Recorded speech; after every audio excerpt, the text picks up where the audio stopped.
nos altera el estado de ánimo. Este gobierno es incompetente, eso dice la gente. La inflación acumulada en este gobierno en materia de los alimentos, ¿usted sabe a cuánto asciende? A noviembre del 2023, a casi 33%. Números que solamente se conocieron en los años de la crisis bancaria, 2002, 2003 y algo del 2004, que en los tres primeros quintiles que conforman la canasta básica, el 1, el 2 y el 3, que son los más pobres, son los más afectados, porque los más pobres son los que tienen que destinar mayor proporción de sus ingresos al gasto en alimentos.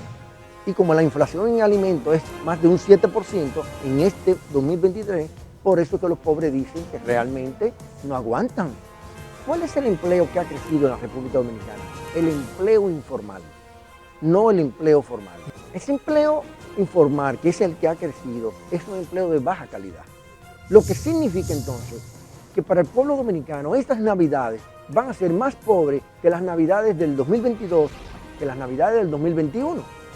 Entonces pudiera yo decir que el año 2024 probablemente sea más malo que el año 2023. Y eso que el 2023 ha sido muy malo. En Propuesta Semanal ya tenemos una costumbre hace 3 o 4 años de que el último programa de tipo político y económico, porque tenemos programa el 24 y el 31, pero lo va a hacer la arquitecta Mercedes Núñez sobre temas diferentes. Entonces me gusta convocar a Iván Jones Cortiña como una forma de pasar un balance a la economía ya a finales de año, y este balance va a ser sumamente interesante. Iván Joven, muy buenos días. Bueno, buenos días a los amigos que nos ven y nos escuchan. Buenos días también, Ramón Núñez. Gracias de nuevo por tenerme aquí en tu programa. Y como tú has dicho, ya es una costumbre que me invites. Tenemos como 3 o 4 años. Correcto. Apelo y espero que, como la costumbre hace ley, pues me sigas invitando, ¿no? Para las próximas evaluaciones, finales de 2024, finales de 2025, aún sea yo funcionario. Eso te iba a decir, tiene que ponerlo, aún sea funcionario. Porque es bueno recordar, no lo dije al inicio, pero todo el mundo sabe que Iván Joven fue Contralor de la República, fue superintendente de bancos, superintendente de valores, que siendo joven tiene... Y tesorero nacional. Y tesorero, es decir, tiene una experiencia de Estado tanto en el área tributaria, en el área de control y en el área de supervisión. Iván Joven, el gobierno dice que ha preservado la estabilidad, que la economía va muy bien, que todo va muy bien, que la política monetaria ha dinamizado. ¿Cuál es tu balance de la gestión macroeconómica del gobierno de Luis Abinader? Vamos a decir hasta en los 3 años. Mira, que este es un cambio sin menudo. Así yo puedo definir a esta actual gestión en el ámbito económico. Un cambio sin menudo. Este gobierno, este partido de gobierno, el presidente de la República, Luis Abinader, prometió un cambio. Han pasado ya más de 3 años y en materia económica hay evidentes niveles de deterioro. Por ejemplo, yo puedo decirle que para el próximo gobierno que nos va a tocar a nosotros, ya acostumbrado a administrar crisis, vamos a tener que pagar en el servicio de la deuda pública 35.000 millones de dólares durante los próximos 4 años. Una cifra que hay que respetarla. Pero ¿por qué vamos a tener que pagar, me refiero al nuevo gobierno, 35.000 millones de dólares? Por el alto nivel de endeudamiento público que ha venido sosteniendo este gobierno de manera intensiva e incluso rompiendo récord. Al punto... Vamos a tomarnos, una tacita de aroma sabórica. Y así todavía esta semana el Senado de un tirón aprobó 992 millones de dólares. Sí, porque es una fiesta y lo hacen justo porque estamos en fiesta de Navidad. Y entonces los que protestaban, gracias Kenia, gracias Industria Banileja, los que protestaban antes por los empréstamos, los endeudamientos, son ahora los que primero levantan la mano. O son mudos. Sí. O son mudos.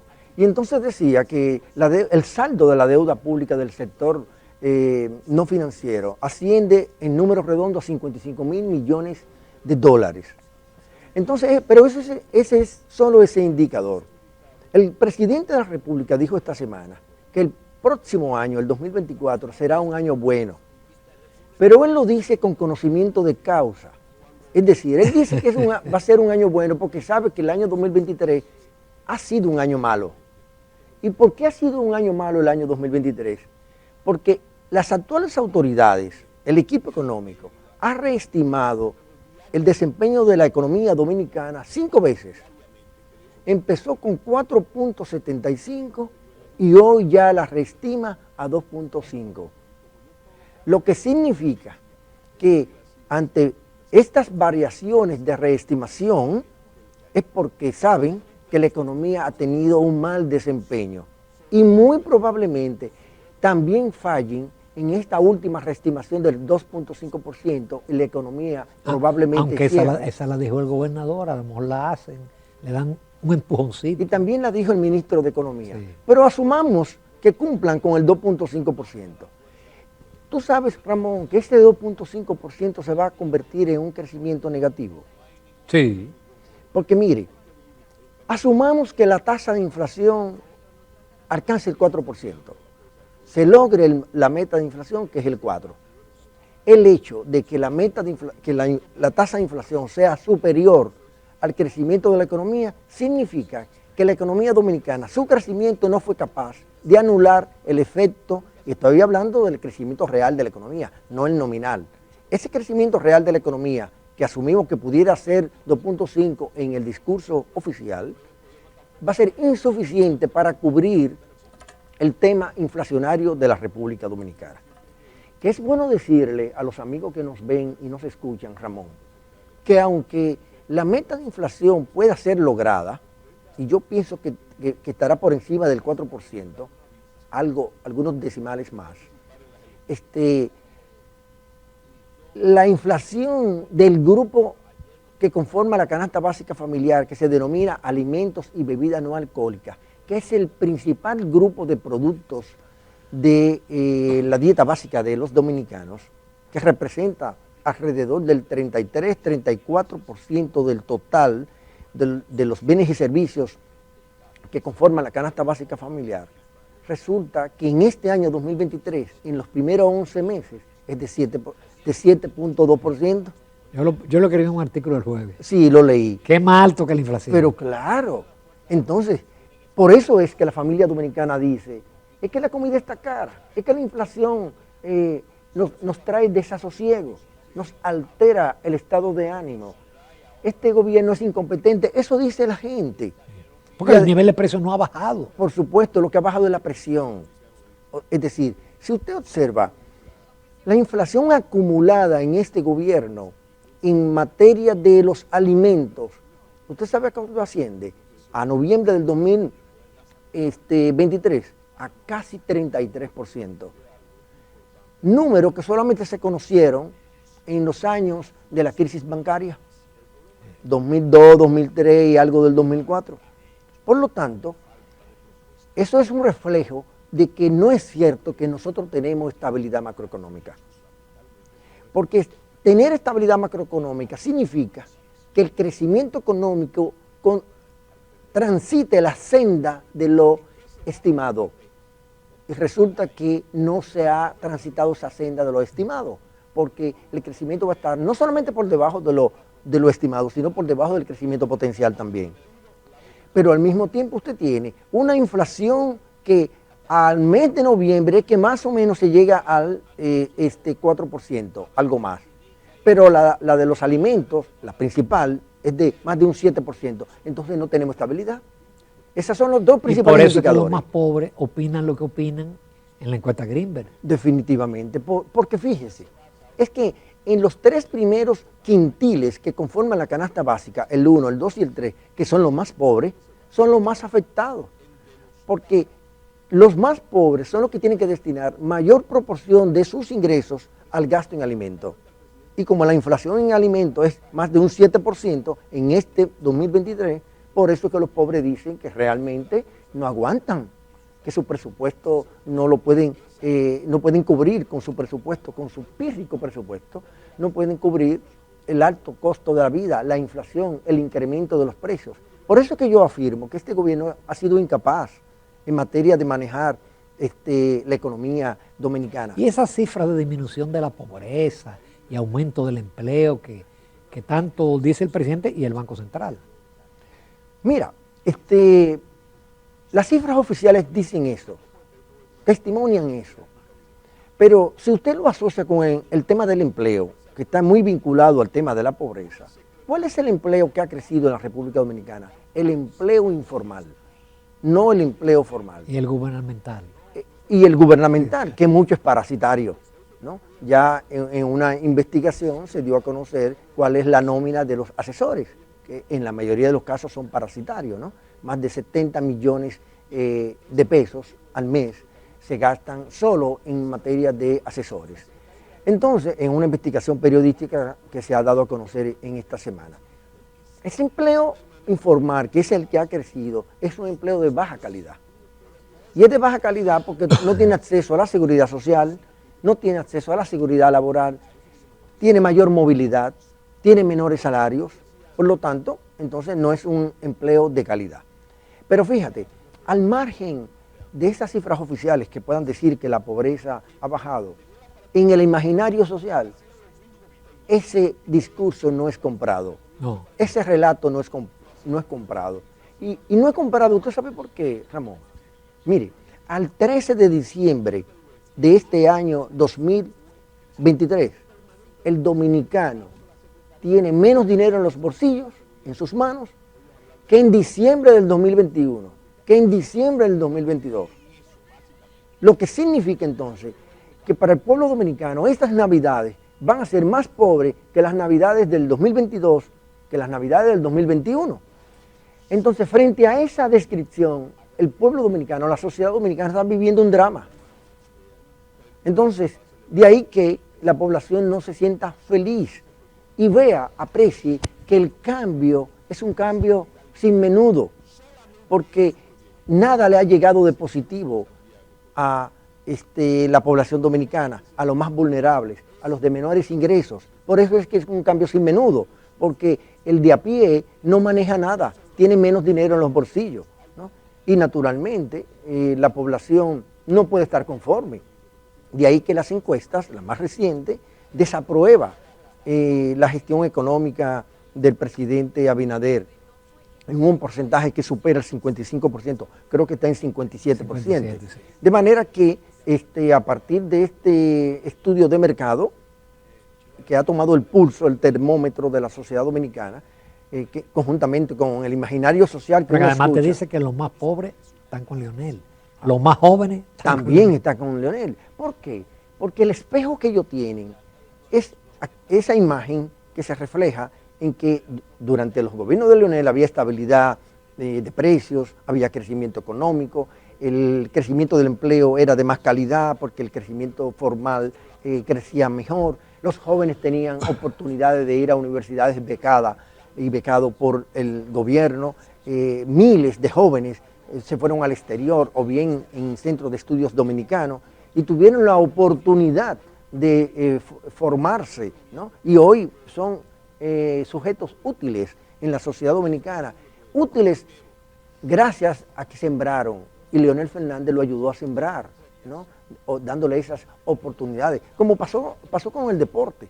El programa de los atletas de alto rendimiento en el que se le dotó a los deportistas dominicanos, a todos, de un seguro médico y de una dotación de ingreso monetario mensual para cubrir cosas básicas de esos atletas, fue instaurado en el gobierno de Leonel Fernández. Y por eso es que la juventud ve eso, la juventud de ahora, y aquella juventud de aquel entonces, que hoy es adulto, entonces también dice, bueno, es que este cambio que nos ha llegado y que han prometido estas autoridades es un cambio sin menudo, porque no nos ha tocado nada de eso que nos ha tocado en el pasado.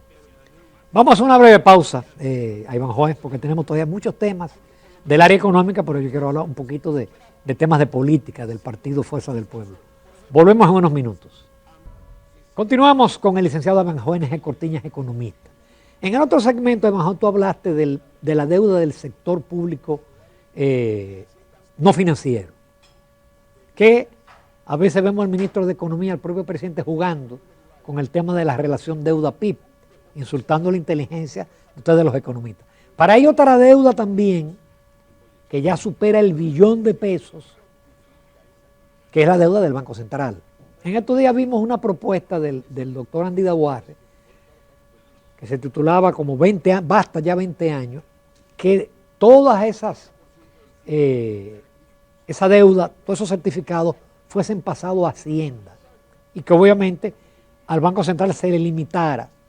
Me asombró que Andy Daguarre llegó a decir a que el Banco Central no le compre dólares a los bancos como lo está haciendo para entonces emitir deuda para pagar esos dólares. ¿Qué opinión tú tienes sobre esa propuesta y en sentido de sobre ese problema que es una especie como de bola de nieve que sigue creciendo, sigue creciendo? Mira, yo no estoy de acuerdo, porque en primer lugar, la naturaleza de las emisiones de instrumentos financieros por parte de Hacienda es distinta a la naturaleza de las emisiones del Banco Central.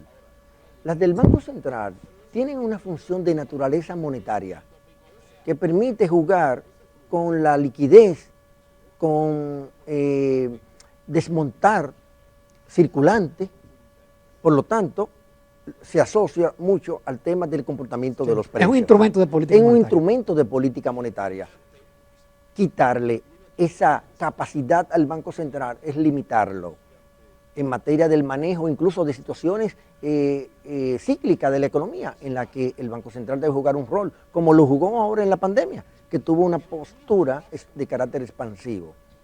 Pero además también, ¿qué capacidad tendría el ámbito fiscal para afrontar el servicio de esos instrumentos del Banco Central que rondan casi, ahora está por debajo del billón, está en 960 mil millones, como quiere muchísimo, ha crecido mucho en el gobierno, en este gobierno. Pero fluctúa. Sí, fluctúa y probablemente a principios de febrero ya esté superando nueva vez el billón.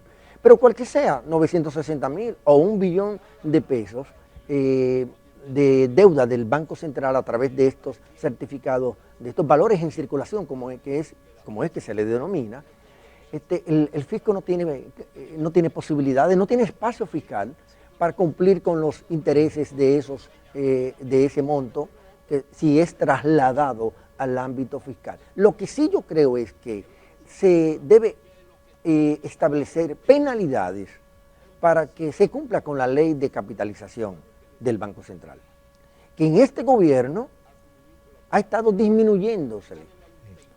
Actualmente debería ser el 1% del PIB.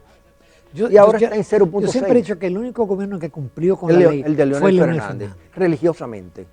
Luego, en el de Danilo Medina hubo años que cumplió y otros años que no cumplió. Y en este año no ha cumplido en algunos y en otros le ha bajado el parámetro. Como por ejemplo, para el 2004 se proyecta un 0.6% del PIB y para el 2023, este año que transcurre, es 0.6% del PIB, cuando la ley prevé que para esta época debió ser un 1%. Entonces, ese es un tema de que solo una modificación de la ley pudiera abordarlo de una manera más integral, ¿no? Pero así por de pronto... Pero tendría que haber una reforma fiscal, porque 1% del PIB estamos hablando de 70 y pico mil millones, de acuerdo al presupuesto del año que viene. Eso también es mucho dinero. Sí, es mucho dinero, pero el gobierno se da el lujo de gastar 9 mil millones de pesos en publicidad. Exacto, habría que recortar capítulos. Pero por supuesto, y también hay mucho dispendio en el ámbito de la educación, porque ok, se le otorga el 4% al cual toda la sociedad aspiró, pero están siendo bien utilizados esos recursos. Los resultados de PISA lo dicen que no.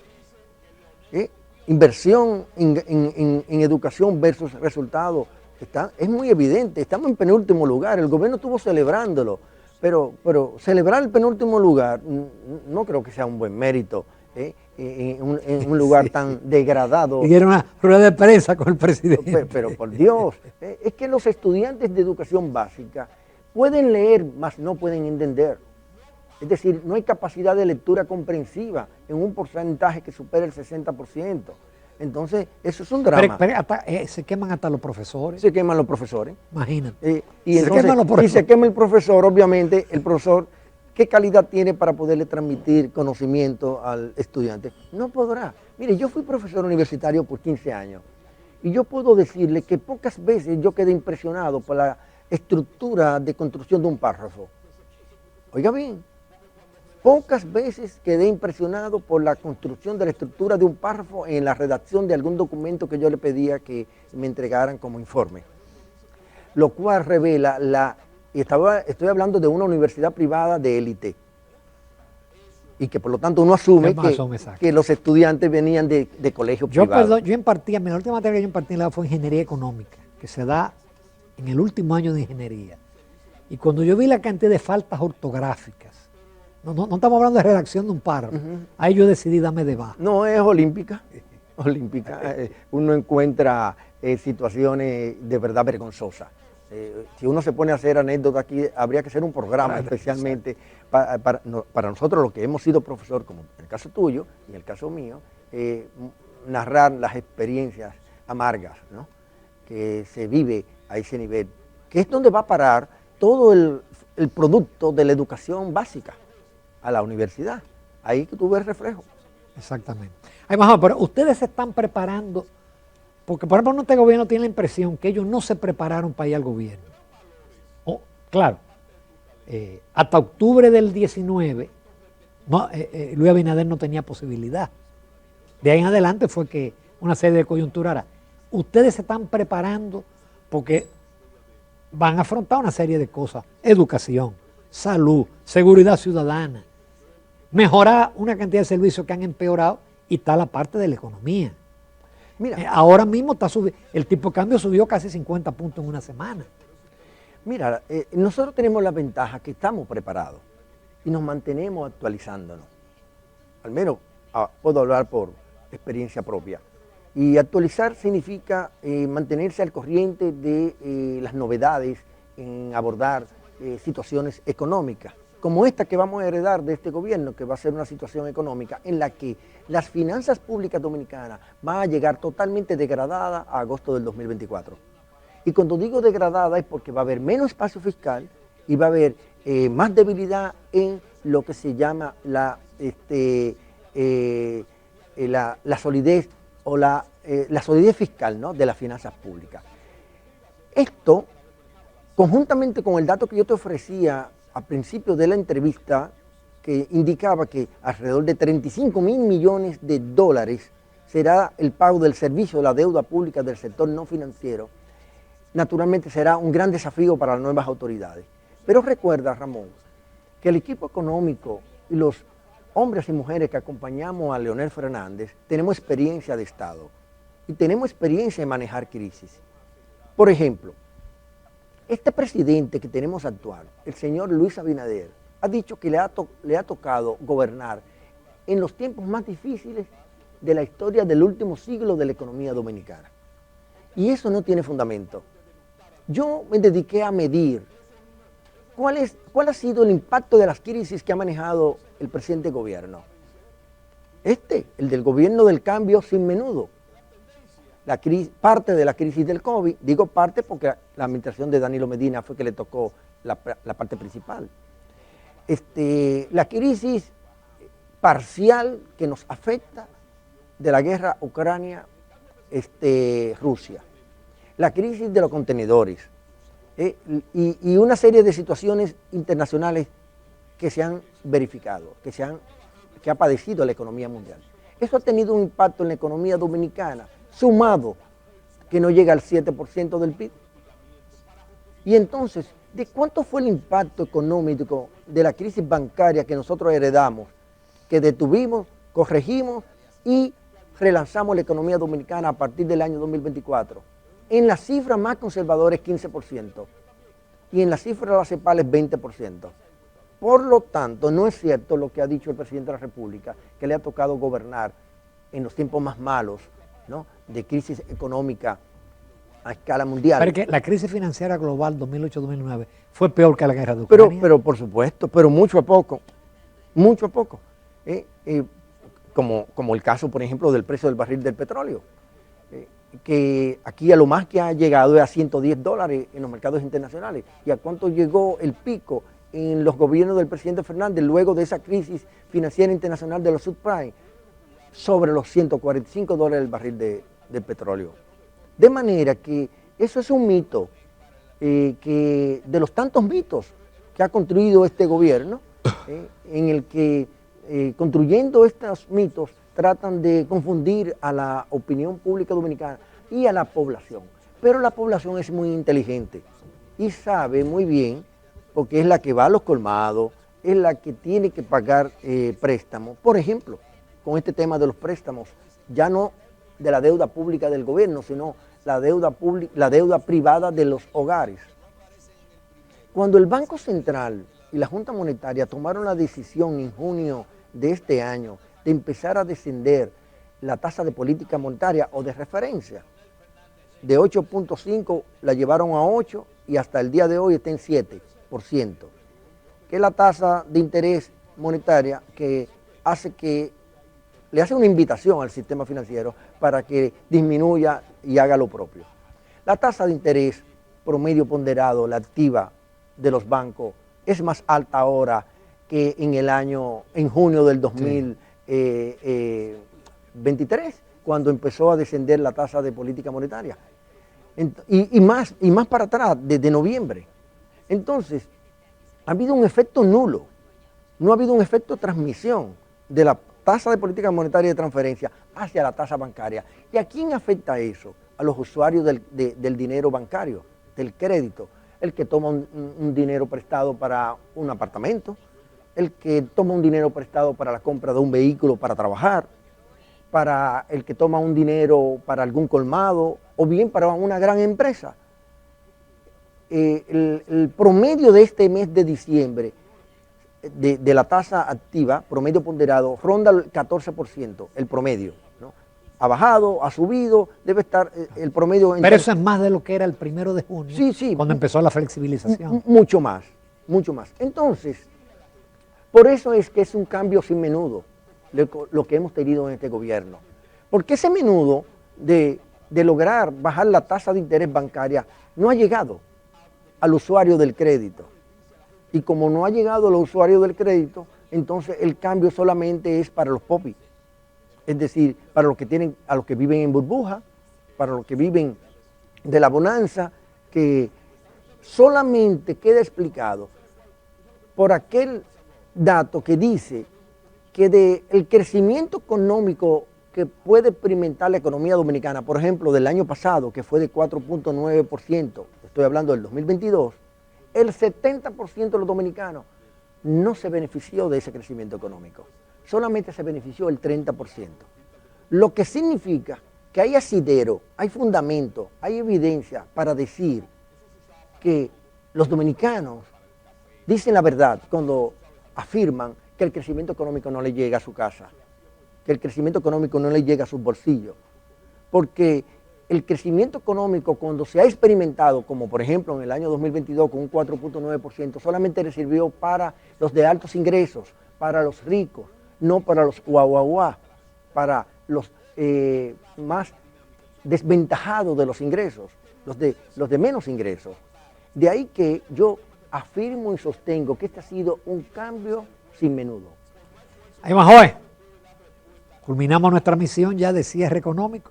Como tú dices, a lo mejor el año que viene tenemos a Banjoe en una importante posición en el equipo económico. Quiero agregar algo más, si me lo permiten, en 30 segundos. Yo analicé 6 periodos electorales en el que los años que precedieron a las elecciones, el comportamiento de la economía fue mejor que el año donde se celebraron elecciones. Vale decir, en el año que se celebraron elecciones, el resultado económico fue más malo que en el año precedente. Basado en esa data, entonces pudiera yo decir que el año 2024 probablemente sea más malo que el año 2023. Y eso que el 2023 ha sido muy malo. Por eso condenaría a la derrota si el 24 es peor que el 23 hasta mayo. La tumba. Definitivamente, por eso es que se va a expresar en algo que se denomina el voto económico. La gente que está afectada por la situación económica, por la inflación por el alto precio del dinero, porque tiene menos dinero en sus manos, va a castigar con el voto en las elecciones. A eso se le llama voto económico. ¿Quién es responsable de mi desgracia familiar y personal? En parte, sustantiva, por la inflación, el gobierno, por su incapacidad para resolver ese problema y por su incapacidad para que la gente tenga más dinero en los bolsillos. Entonces la gente dice, bueno, pues entonces déjame castigarlo. ¿Cómo lo castigo? Votando en contra. Y a eso se le llama voto económico. De nuevo, muchísimas gracias, Evanjoé. Nos vemos el próximo año. Muy amable. Nos vamos a comerciales, amables televidentes. Retornamos en unos minutos.